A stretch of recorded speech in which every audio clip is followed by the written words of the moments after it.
श्रीगुरुभ्यो नमः। श्री महागणाधिपतये नमः। श्री सरस्वत्यै नमः। मित्ररा వ్యాస ప్రోక్త మహాభారత ఇతిహాసం యథాతథంగా చెప్పుకున్నాం. ప్రతి శ్లోకం దాని అర్థం. ఇందులో భాగంగా ఇంతకుముందు వరకు మనం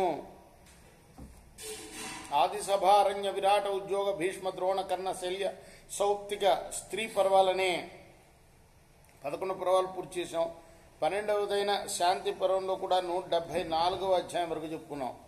ఈ రోజున 175వ అధ్యాయం ప్రారంభం చేద్దాం. ప్రారంభించే ముందు వ్యాస భగవాను ప్రార్థన చేసుకుందాం. వ్యాసాయ విష్ణు రూపాయ వ్యాసరూపాయ విష్ణవే నమో వై బ్రహ్మనిదయే వాసిష్ఠాయ నమో నమః. నారాయణం నమస్కృత్య నరం చైవ నరోత్తమం దేవీం సరస్వతిం వ్యాసం తతో జయముదీరయేత్. సదా నింబవృక్షస్య మూలాధివాసాత్ సుధాశ్రావిణం తిక్తమప్యప్రియంతం తరుం కల్పవృక్షాదికం సాధయంతం నమామీశ్వరం సద్గురుం సాయినాథ్.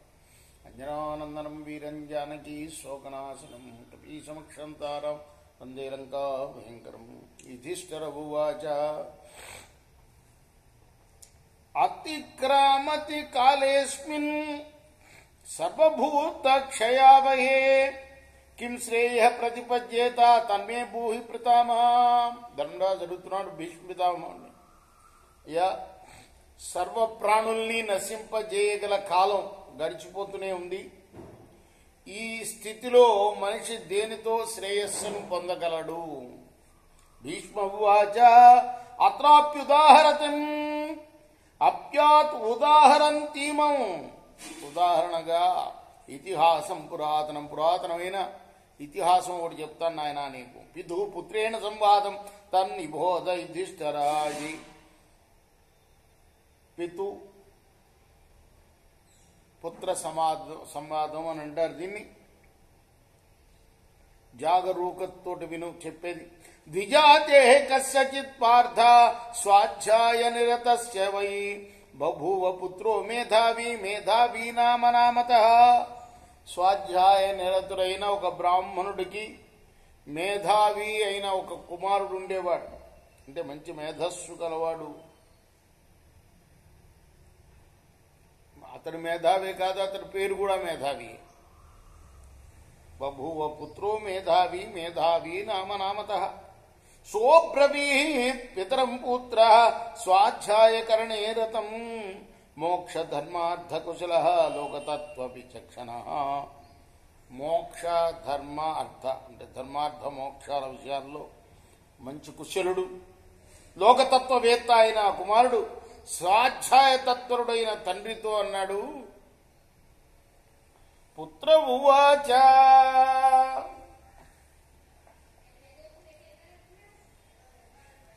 ధీరః కిం స్విత్తాత్ర కుర్యాత్ ప్రజానన్ క్షిప్రం ధ్యాయుర్భ్రశ్యతే మానవానాం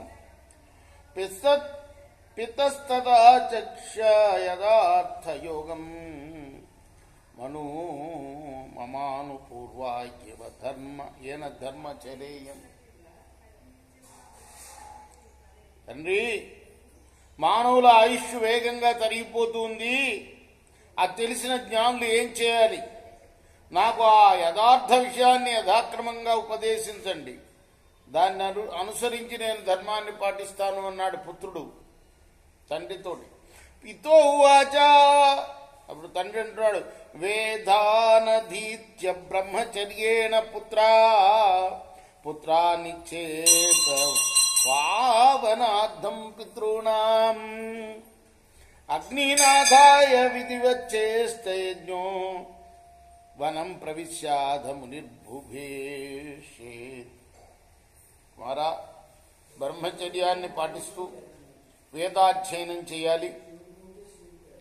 గృహస్థులైన తర్వాత పితరుల సద్గతి కోసం పుత్రులను కనాలి. త్రేతాగ్నులను స్థాపించి యాగాలు నిర్వహించాలి. వానప్రస్థులై ముని అయి సన్యసించాలి. ఇది వరుస క్రమం.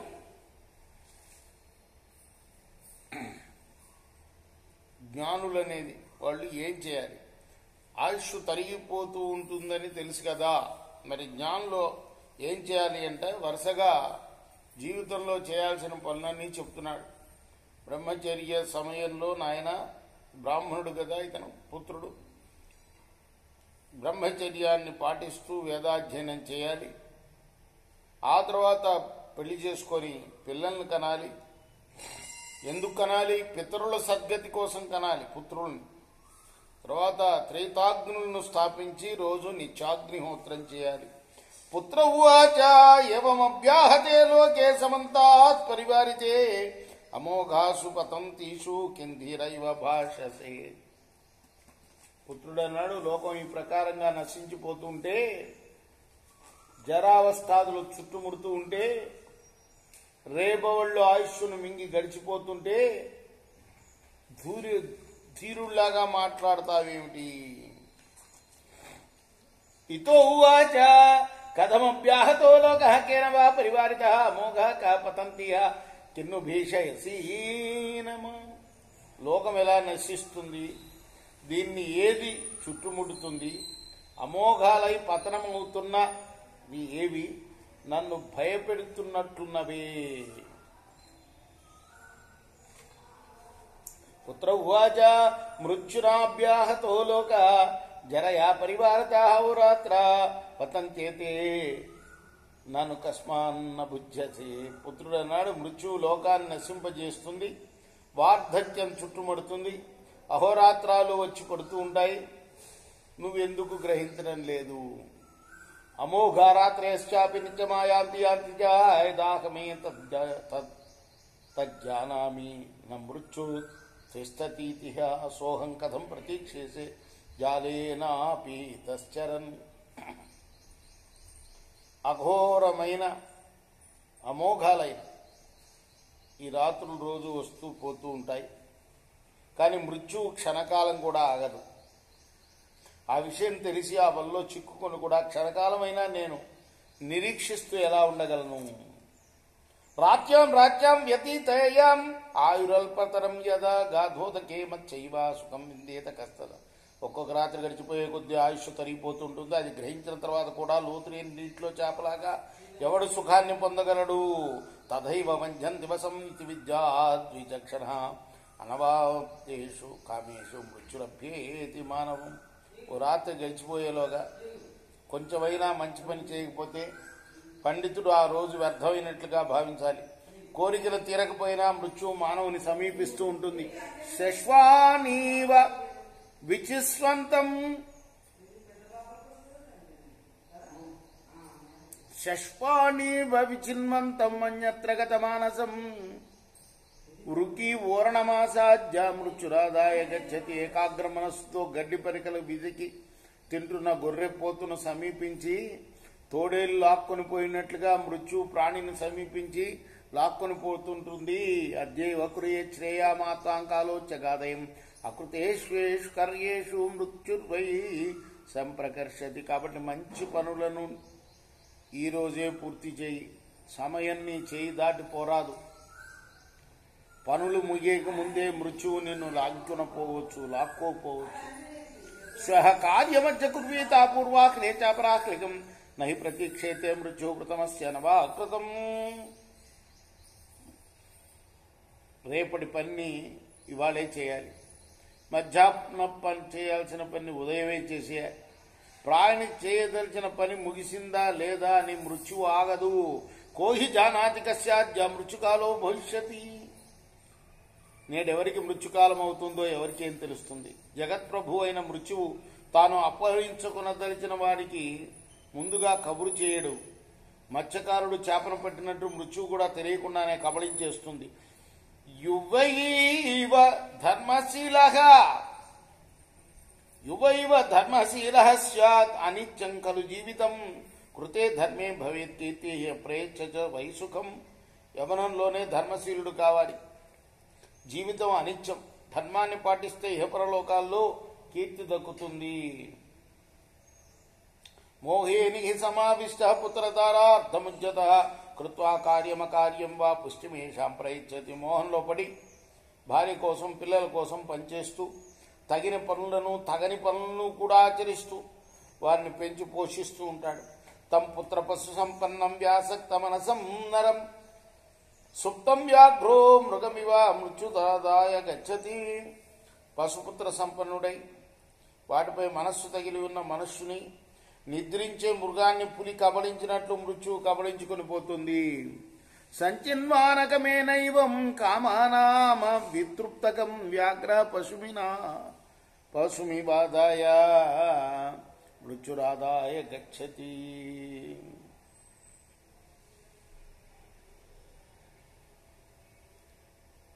తృప్తి లేకుండా మనుష్యుడు కోరికలను ప్రోగు చేసుకునే వేళలోనే పులి పశువుని కబళించినట్టు మృత్యువు కబళించుకొని పోతుంది. ఇదం కృతమిదం కార్యం ఇదమన్యత్ కృతాత్ కృతం ఏవమీహా సుఖాసక్తం కృతాంతః కురుతే వశే. ఈ పని అయింది, ఈ పని కాలేదు, ఇది అవుతూ ఉన్నట్లుంది అనుకుంటూ కామసుఖాసక్తులైన వాడిని మృత్యు వశపరుచుకుంటుంది. కృతానాం ఫలమప్రాప్తం కర్మణాం కర్మ సంహితాం క్షేత్రాపణగ్రహాసక్తం మృత్యురాదాయ గచ్చతి. పొలం, దుకాణం, ఇల్లు వీటిపై ఆసక్తి కలిగి అప్పటి వరకు చేసిన పనుల ఫలితాన్ని పొందకముందే కర్మాసక్తుడైన ఆ మనిషిని మృత్యువు కబళించుకొని పోతుంది. దుర్బలం బలవంతం చ శూరం భీరుంజడం కవిం అప్రాప్తం సురకామార్థం మృత్యురాదాయ గచ్చతి. దుర్బలుడైనా, బలవంతుడైనా, సూర్యుడైనా, పిరికివాడైనా, మూర్ఖుడైనా, పండితుడైనా సరే తాను చేసిన పనులు సిద్ధించక ముందే మృత్యువు కబళించుకొని పోతుంది. మృత్యుర్జరాచ వ్యాధిశ్చ దుఃఖం చ అనేక కారణం అనుశక్తం యదా దేహే కింస్వస్థ ఇవ తిష్టతి. మృత్యువు, వార్ధక్యము, వ్యాధి వివిధ కారణాల వల్ల కలిగిన దుఃఖం ఈ శరీరాన్ని ఆక్రమించి ఉంటాయి. కాబట్టి నువ్వు కుదురుగా ఎలా ఉండగలవు? జాతమేవాంతకోంతాయ జరాచాన్వేతి దేహినం అనుశక్తాతో ఏ నైత భావా స్థావరజంగమా. పుట్టుకతోడనే అంతరింపజేయటానికి మృత్యువు, వార్ధక్యం మనిషి వెంటబడతాయి. స్థావర జంగాత్మకలైన ప్రాణులన్నీ రెండు లక్షణాలతో తగులుకున్నవే. మృత్యోర్వా ముఖమే తద్వై ఆగ్రామే వస్తోరతి దేవానామేష వైగోశ్చయధరణ్యమితి శృతి. గ్రామంలో నివసిస్తూ సంసారంపై పెంచుకునే ఆసక్తి మృత్యుద్వారమే. వానప్రస్థంలో జీవించే వనం ఇంద్రియాలనే గోవులను బంధించే గోశాలే. ఇది వేదం చెప్తుంది ఈ మాట.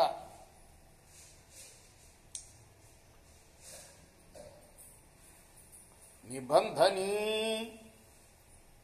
రజ్జురేషాయ గ్రామే వసతోరధి చిత్వైతాం సుకృతో యాంతి నైనాం చిందంతి దుష్కృత. గ్రామంలో నివసిస్తూ సంసారంపై పెంచుకునే ఆసక్తి పాశబంధమే. పుణ్యాత్ములు దాన్ని తెంపుకొనగలరు, దుష్కృతులు తెంపుకోలేరు. హింసయతి యో జంతున్మనోవాక్కాయ హేతుభి జీవితార్థాపనయనై ప్రాణిభిన్ నహింస్యతే సహింస్యతే. మనసా వాచా కర్మణ ప్రాణిహింస చేయని వాణ్ణి, జీవితాన్ని అర్థాన్ని అపహరించే ప్రాణులు కూడా హింసించవు. అది సంగతి. అందుకోసమే సన్యాసులు తపస్సు చేసుకుంటున్నా, చుట్టూ సింహాలు తిరుగుతున్నా ఆ సన్యాసిని తినవవి. ఎందుకంటే మనస వాచ కర్మణ త్రికరణ శుద్ధిగా హింస చేయరు. కాబట్టి సన్యాసులు వాళ్ళని ఏమి చేయవన్నమాట. ఏంటి? జీవితాన్ని హరించే ప్రాణులు కూడా ఏమి చేయవు. నా మృత్యు సేనా మాయాంతిం జాతు కశ్చిత్ ప్రభాదతే ఋతే సత్యమసత్వాజ్యం సత్యే యమృత మాశ్రితం. మీద పడుతున్న మృత్యువును ఎవ్వడు బాధించలేడు. సత్యం ఒక్కటే ఆ పని చేయగలుగుతుంది. కాబట్టి ఎప్పుడు కూడా అబద్ధాన్ని విడనాడాలి మానవుడు. అమృతత్వం అనేది సత్యాన్ని ఆశ్రయించే ఉంటుంది. తస్మాత్ సత్యవ్రతాచార సత్యయోగపరాయణ సత్యాగమ సుధాదాంత సత్యైనైవాంతకంజే. కాబట్టి వ్రతాచారుడై సత్యయోగపరాయణుడై శాస్త్రాలను సత్యంగా భావించి జితేంద్రియుడైన వాడు సత్యంతోనే మృత్యువుని జయించవచ్చు. అమృతం చైవ మృత్యుశ్చ ద్వయం దేహే ప్రతిష్ఠితం మృత్యుమాపద్యతే మోహ సత్యే నాపద్యతే మృతం. శరీరంలో అమృతము మృత్యువు రెండు ఉంటాయి. మోహం వల్ల మృత్యువుని, సత్యం వల్ల అమృతాన్ని పొందవచ్చు. సోహం యః హింసక సత్యార్థి కామక్రోధ బహిష్కృత సమదుఃఖ సుఖ క్షేమి మృత్యుంహాస్యామ్యమర్చవత్. కాబట్టి నేను హింసను దూరం చేసి సత్యాన్ని ఆశ్రయించి కామక్రోధాలను లోనికి చొరనీయక సుఖదుఖాలను సమంగా భావిస్తూ క్షేమంగా నిలిచి దేవతలాగా మృత్యువును పరిహసిస్తాను.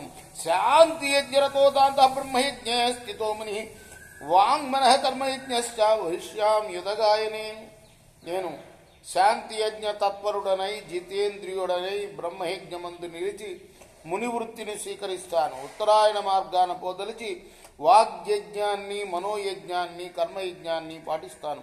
పశుయజ్ఞే కథం హింసై మాదృశ్యో యష్టుమర్హసి అంతర్వద్భిరివ ప్రాజ్ఞ క్షేత్రయజ్ఞే పిశాచవత్.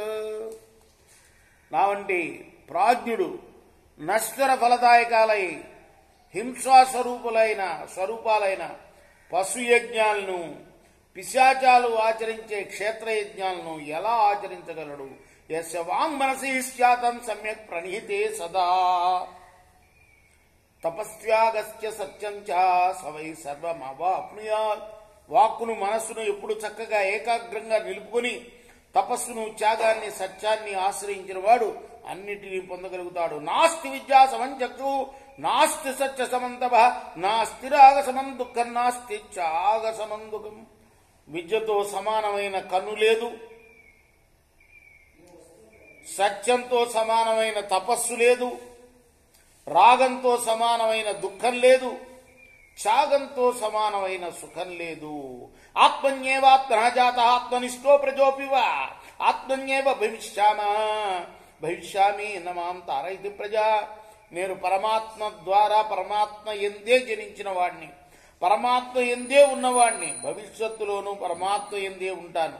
నేను సంతాన రహితుడనే, సంతానం నన్ను తరింపజేయవలసిన అవసరం లేదు. నైతాదృశం బ్రాహ్మణస్యాస్తి విత్తం అధైకతా సమతా సత్యతా చ శీలం స్థితిర్ దండ నిదాన మార్జవం తతశ్చోపరమః క్రియాభ్య. ఏకాగ్రత, సమత, సత్యత, శీలం, నిష్ఠ, అహింస, రుజుత్వం, సకామ కర్మ పరిత్యాగం, వీటిని మించిన సంపద బ్రాహ్మణుడికి మరొకటి లేదు. కింతే ధనైర్బాంధవైర్వాపి కింతే దారైర్బ్రాహ్మణయో మరిష్యసి ఆత్మానమన్విచ్ఛ గుహాం ప్రవిష్టం పితామహాస్తే త్వంగతాః పితా చ బ్రాహ్మణ. ఏదో ఒక రోజు చావు తప్పని నీకు ధనం ఎందుకు, బాంధవులు ఎందుకు, భార్య ఎందుకు? హృదయ గుహలోనున్న పరమాత్మను అన్వేషించు. నీ పితామహులు, నీ తండ్రి ఎక్కడికి వెళ్ళారో ఆలోచించు. భీష్మ ఉవాచ పుత్రస్యైతద్వజః శ్రుత్వా యథా కార్షీత్ పితా నృప తదా త్వమపి వర్తస్వ సత్య ధర్మప్రాయణం. భీష్ముడు అన్నాడప్పుడు, ధర్మరాజా, ఈ కుమారుని యొక్క మాటలు విని ఆ తండ్రి ఎలా ధర్మాన్ని అనుష్ఠించాడో అలాగే నువ్వు కూడా సత్య ధర్మప్రాయుడివై ప్రవర్తించవయ్యా. ఇది శ్రీ మహాభారతే శాంతి పర్వని మోక్ష ధర్మ పర్వని పితాపుత్ర సంవాద కథనే. ఇందులో పుత్రుడేమో గొప్ప మేధావి, తండ్రి చెప్తున్నాడు అన్నమాట ధర్మం. అది ఈ అధ్యాయంలో విషయం.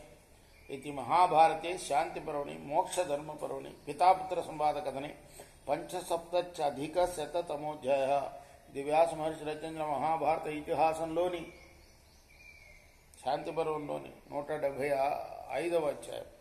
రేపు మనం 176వ అధ్యాయం చెప్పుకుందాం. కృష్ణార్పణమస్తు. సాయి కృష్ణార్పణమస్తు. స్వస్తి ప్రజాభ్యః పరిపాలయంతాం న్యాయేన మార్గేణ మహిమహీషా. గోబ్రాహ్మణేభ్యः శుభమస్తు. నిత్యం లోకాః